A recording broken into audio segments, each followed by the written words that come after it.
రేవంత్ సర్కారుపై రైతులు కన్నెర్ర చేశారు. అందరికీ రుణమాఫీ చేయాలని డిమాండ్ చేశారు. వడగళ్ల వానతో పంట నష్టపోయామని అన్నదాతలు అంటున్నారు.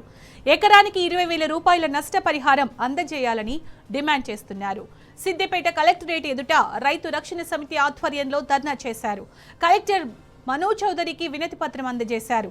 ఇదే అంశానికి సంబంధించి మరింత సమాచారం మా ప్రతినిధి రంగాచారి అందిస్తారు. రైతులందరికీ రుణమాఫీ పూర్తిగా చేయాలని, రైతు భరోసా పూర్తిగా రైతులందరికీ 100% రైతులకు చెల్లించాలని, రైతు సమస్యలన్నీ పరిష్కరించాలనే డిమాండ్ మేరకు రైతు రక్షణ వేదిక ఆధ్వర్యంలో ఈరోజు సిద్దిపేట జిల్లా కలెక్టరేట్ ఎదుట రైతులంతా కూడా ఆందోళన చేస్తున్న పరిస్థితి ఉంది. సిద్దిపేట జిల్లా కలెక్టరేట్ వచ్చి వాళ్ళంతా కూడా కలెక్టర్కు వినతి పత్రం సమర్పించి ఇక్కడ బైఠాయించి ఆందోళన చేస్తున్నారు. కలెక్టరేట్ ఎదుట ధర్నా చేస్తున్నారు. ఒకసారి వాళ్ళని అడిగి తెలుసుకుందాం, వాళ్ళ సమస్యలు ఏమిటో, ఎందుకోసం ఈ ధర్నా చేస్తున్నారో వాళ్ళని అడిగి తెలుసుకుందాం. చెప్పండి రామలింగారెడ్డి, ఏంటి ఎందుకోసం ఇదంతా? ఎప్పుడైతే మన కాంగ్రెస్ ప్రభుత్వం అధికారంలోకి రాబోతున్న తరుణంలో మనకు ఇప్పుడు ఉన్నటువంటి ముఖ్యమంత్రి ఏదైతే మనకు రైతులకు పూర్తి స్థాయిలో రుణమాఫీ చేస్తామని చెప్పి మనకు రైతులకు హామీ ఇవ్వడం జరిగింది. దానికి గాను ఇప్పటి వరకు ఒక చారణవంతు కూడా రుణమాఫీ కాలేదు. ఏదో అన్ని కొర్రీలు పెట్టి 2 లక్షల పైబడి ఉంటే రైతు కట్టుకోవాలి, మిగతా 2 లక్షలు మేము మాఫీ చేస్తామని చెప్పినటువంటి సందర్భాలలో కొంతమంది రైతుల పై ఉన్నటువంటి పైగా 2 లక్షల పైకి ఉన్నటువంటి అమౌంట్ కూడా కట్టడం జరిగింది. ఇప్పటి వరకు వాళ్లకు రుణమాఫీ చేయకపోవడం కాకుండా ఈ ప్రైవేట్ అప్పులు తీసుకొచ్చి వాళ్ళ కట్టి ఆ మిత్తులకు చెడిపోతున్నారు, ఇప్పుడు ఈ మిత్తులకు చెడిపోతున్నారు. అసలు పూర్తి స్థాయిలో రుణమాఫీ చేస్తున్నట్టుంటే రైతు నిలదొక్కుకోగలుగుతాడు, లేకపోతే ఆత్మహత్యలు శరణమైనటువంటి పరిస్థితులు ఉన్నది. కనీసం మాకు ఇది ఆదుకుంటుందేమో అనే ఉద్దేశంలో ఈ ప్రభుత్వాన్ని ఎన్నుకోవడం జరిగింది.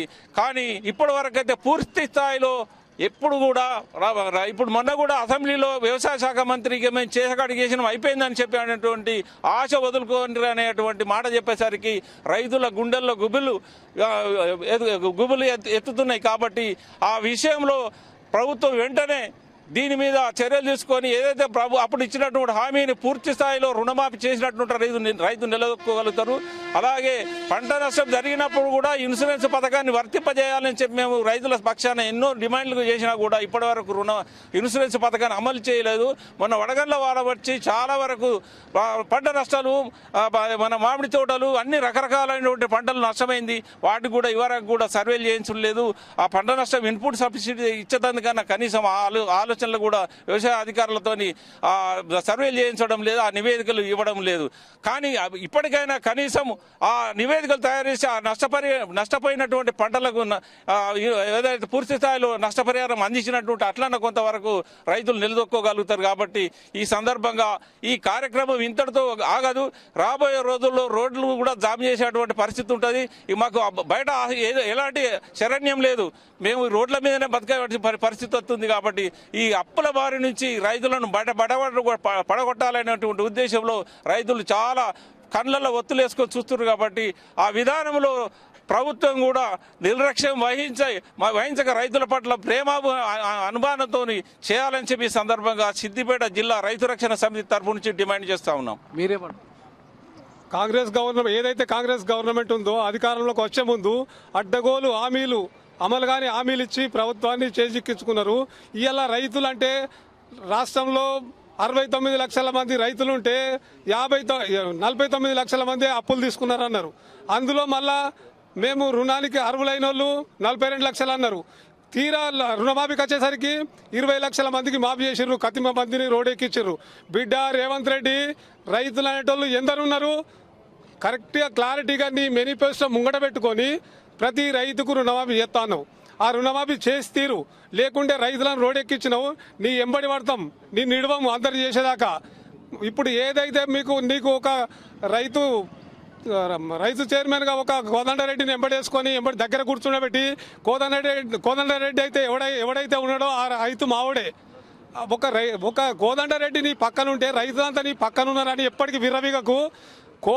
కోదండరెడ్డిని కూడా రైతులు రాళ్లతో కొట్టే పరిస్థితి వస్తుంది. మా రైతు అయినప్పటికీ కూడా మా రైతులు కూడా మేము కొట్టే పరిస్థితి వస్తుంది. ఆ పరిస్థితి తెచ్చుకోకు కోదండరెడ్డి. నువ్వు రైతులు ఎందరు ఉన్నారో రాష్ట్రంలో రైతులు రుణాలు ఎందరు ఉన్నారో అందరినీ రుణాలు ఉన్న రైతులందరినీ కాలేదయ్యా అని రేవంత్ రెడ్డి దగ్గర కాళ్ళ మీద పడు. అది నీ తెలివి. లేకుంటే రుబాబుగా పక్కన కూర్చుండి చేయించు, అది నీ తెలివి. నేనొక్కనే రైతును, నేనొక్కనే పక్కన కూర్చుంటే అందరు రైతులు నాకు వెనుకనే ఉంటారు అని అనుకోవడం నీ మూర్ఖత్వం.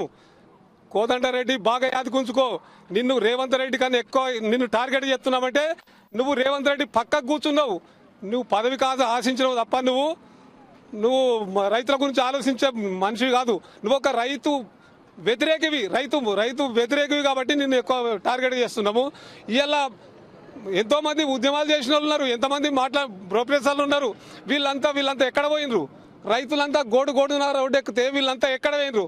ప్రతి రైతును ముంగడ పెట్టుకొని అధికారం చేజిక్కించుకున్నాడు. ఇలా కోదండరాం కాడికెళ్ళి పదవి పొందంగానే పక్క జరిగిండు, పిల్లి అయిపోయిండు. అంతకుముందు ఎక్కడ పోయింది నీ ప్రొఫెసర్? మీ మేధావితనం ఎటుపోయింది? మాకు ప్రతి రైతుకు రుణమాఫీ కావాలి. ఇది మనకి ఇక్కడ రైతు రక్షణ సమితి రైతులంతా చెప్తున్న విషయం. ముఖ్యంగా రాష్ట్ర శాసనసభ వేదికగా వ్యవసాయ శాఖ మంత్రి తుమ్మల నాగేశ్వరరావు ఏదైతే ప్రకటన చేశారో రైతు రుణమాఫీ పూర్తిగా జరిగిపోయింది అని చెప్పినటువంటి ప్రకటన ఏదైతే ఉందో, ముఖ్యమంత్రి రేవంత్ రెడ్డి చేసినటువంటి ప్రకటన ఏదైతే ఉందో అది పూర్తిగా అవాస్తవమైన ప్రకటన. వాస్తవ పరిస్థితుల్లో కేవలం 50% కూడా ఇంకా రుణమాఫీ కాలేదు. మీకు నిజంగా చిత్తశుద్ధి ఉంటే ప్రతి గ్రామంలో మీరు లిస్టులు వేయండి. ఎంతమంది గ్రామాన ఎంతమంది రైతులకు రుణమాఫీ అయ్యింది, ఎంతమంది రుణమాఫీ కాలేదు అనే విషయాల మీద లిస్టు మీరు ప్రకటన చేయండి అని చెప్పి రైతులు డిమాండ్ చేస్తున్నారు.